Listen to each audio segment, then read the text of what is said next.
il y a toute une panoplie de principales activités cognitives qui, selon Allah, émaneraient du cœur, alors qu'en réalité, ces propriétés et états d'esprit devraient plutôt émaner du cerveau.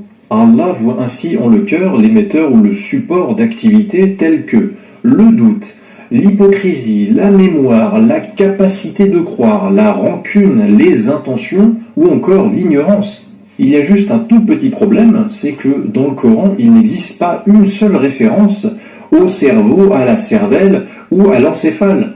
Pas une seule. Le Dieu en lequel croient les musulmans parle du doute dans le cœur des hommes, ou de la rancune dans le cœur des hommes, ou des intentions dans le cœur des hommes. Mais au-delà de ces descriptions caduques formulées dans un style très absolutiste, je voudrais mettre en illustration ce second point de ma critique avec deux récits, deux sortes d'énumérations coraniques qui, je le pense, seront très parlantes. À la sourate 7, versets 178 et 179, le Dieu en lequel croient les musulmans dit « Nous avons destiné beaucoup de djinns et d'hommes pour l'enfer.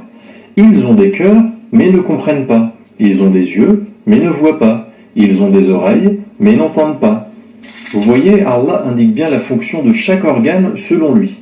Les yeux pour voir, les oreilles pour entendre, les cœurs pour comprendre. Pas de chance, dans le corps humain, c'est avant tout avec le cerveau que l'on comprend.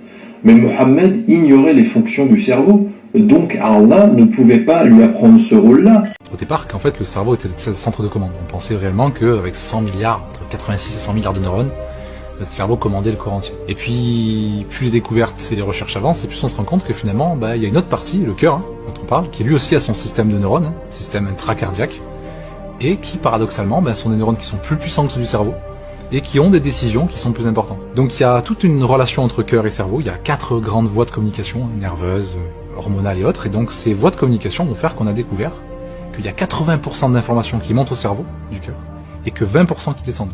Donc en fait c'est ton cœur qui commande. Subhanallah al-Azim, n'est-ce pas merveilleux? Nous voyons bien ici à quel point la vérité, elle est universelle. Elle n'a pas de couleur de peau, elle n'a pas d'origine. Elle est universelle. Notre livre qui s'appelle Al-Qur'an, il est inattaquable. Allah subhanahu wa ta'ala, il nous dit quoi? Yuriduna liyutfi'u nurallahi bi'afwahihim wallahu mutimmu nurihi walau karihal kafirun. Ils veulent éteindre la lumière d'Allah par les mensonges qui sortent de leur bouche, mais Allah il va parachever sa religion. N'en déplaise aux mécréants. Quoi qu'ils essayent, quand ils font une attaque, Allah subhanahu wa ta'ala fait une contre-attaque dans leur propre attaque et donne la victoire aux musulmans. C'est quand même fascinant de voir que le Coran il parlait de cela il y a 1400 ans et c'est récemment que les gens commencent à découvrir ça. Comme quand je vous dis que les secrets qui sont cachés dans le Coran, même les 1% n'ont pas encore été exploités, tellement ce livre il est merveilleux, tellement ce livre il a des trésors cachés qui n'attendent juste qu'à être découverts quand on aille chercher. Voilà pourquoi Allah nous dit Afala tadabbaruna al-Qur'an am ala qulubin aqfaluha. Ne médite-t-il pas sur le Coran ou y a-t-il des cadenas dans vos cœurs? Qu'est-ce qu'on attend pour méditer sur le Coran? Dites-moi ce que vous pensez de cela. Laissez vos commentaires. Rejoignez le groupe, surtout le groupe des femmes. On a un groupe spécialement dédié aux femmes. Celles qui sont intéressées, n'hésitez pas à envoyer un message. Le numéro qui va s'afficher, on va vous ajouter au groupe. هذا وعلم والله عز وجل على وعلم سبحانك اللهم وبحمدك أشهد أن لا إله إلا أنت أستغفرك وأتوب إليك وآخر الدعوانا الحمد لله رب العالمين.